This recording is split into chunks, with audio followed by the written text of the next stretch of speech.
Hi, this is the Oppo A1 and I'll show you how to edit notification panel shortcuts on this device.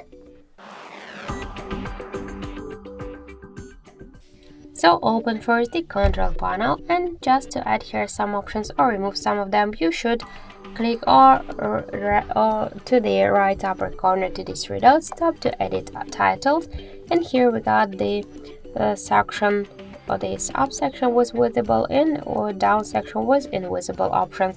To add them to the panel, you should click on each of these green pluses by this way. If you want to remove some of them from your panel, you should just click on each of the minuses, and just to reset the changes, click on the right upper corner to this three dot, tap to reset, or to save the changes, click to go back. So thank you for watching, and if you find this video helpful, leave thumbs up and subscribe.